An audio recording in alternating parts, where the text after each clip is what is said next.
پاکستان میں 4 سے 5 بڑی پولیٹیکل پارٹیز ہیں، لیکن چاہے آپ اپنی مرضی سے جسے بھی ووٹ دیں، پاور میں گھوم پھر کے پارٹیاں بدل کے کوئلیشن گورنمنٹ بنا کے وہی سیم لوگ آ رہے ہوتے ہیں۔ چاہے آپ پرویز مشرف صاحب کا دور لے لیں، پاکستان پیپلز پارٹی کا دور لے لیں، PMLN کا دور لے لیں یا PTI کا دور لے لیں، ہر دور میں وہی پرانے لوگ نئی پارٹی کا جھنڈا لے کر آ جاتے ہیں۔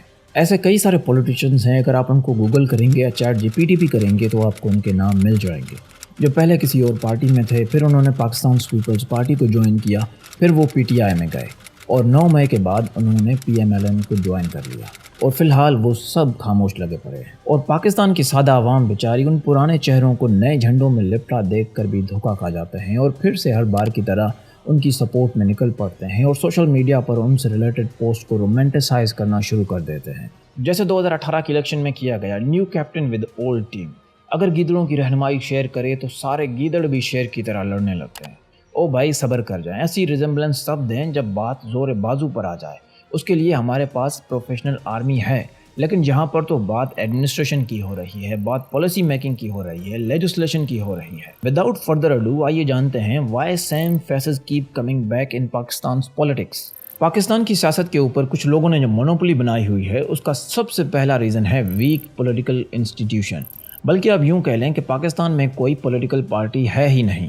یہاں پر تو فیملی فرنچائزز ہیں، چاہے بھٹو خاندان ہو، چاہے شریف خاندان ہو، چاہے اچکزئی فیملی ہو، چاہے چودھری برادرز ہوں، یہ سارے کے سارے فیملی فرنچائزز کی طرح ہی آپریٹ کرتے ہیں۔ پاکستان میں پولیٹکس کی ٹریننگ زیرو ہے، ان پارٹیز میں یوتھ کے لیے اسپیس 0/0 ہے، صرف اور صرف کلٹ فالوئنگ ہے، کوئی آئیڈیالوجی نہیں ہے، کوئی نظریہ نہیں ہے۔ جو 2 قومی نظریہ تھا 1971 میں بنگلہ دیش کی آزادی کے ساتھ، وہ بھی ختم ہو گیا۔ اگر آپ کو اب بھی لگتا ہے کہ پاکستان ایک نظریاتی ملک ہے تو آپ کو اس بات پر غور کرنے کی ضرورت ہے۔ دوسرا سب سے مین ریزن ہے الیکٹیبلز کلچر۔ الیکٹیبلز کا مطلب ہوتا ہے ایسے لوکل پاورفل پولیٹیشینز جن کی اپنی فین فالوئنگ ہوتی ہے، ریگارڈلیس آف اے پارٹی وہ الیکشن جیتنے کی پوٹینشیل رکھتے ہیں۔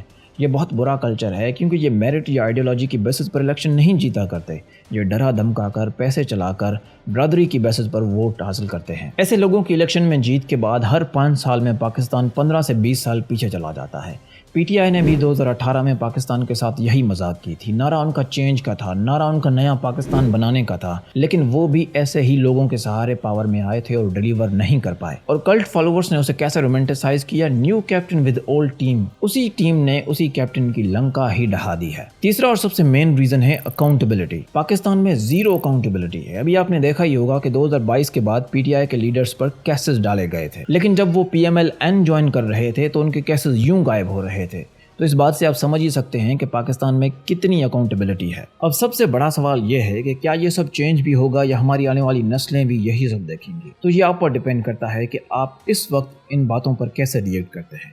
سب سے پہلے تو انر پارٹی ڈیموکریسی کی ڈیمانڈ رکھیے۔ پارٹی کے اندر ہی ڈیموکریسی نہیں ہے تو پارٹی کے باہر کیا خاک آئے گی؟ پارٹی کے اندر 8 سے 10 لوگ ہیں جو مونوپولی بنائے ہوئے ہیں، جو سارے فیصلے لے رہے ہوتے ہیں۔ اس کے علاوہ ان پرانے چہروں کو کسی دوسری پارٹی میں جوائن کرنے پر ان سے امیدیں لگانا اور سوشل میڈیا پر ان کو رومانٹیسائز کرنا بند کر دیں۔ جب تک ہم ذات پات، برادری، نوسٹیلجیا اور کلٹ کلچر کی بیسس پر ووٹنگ کرتے رہیں گے، اسی طرح یہ ڈرامہ، نئے وعدے، پرانی کہانی اسی طرح لوپ میں چلتا رہے گا۔ سو خود بھی جاگیے، اوروں کو بھی جگائیے اور اپنے رائٹس کی ڈیمانڈ کیجیے۔ Stay aware, stay blessed, thank you.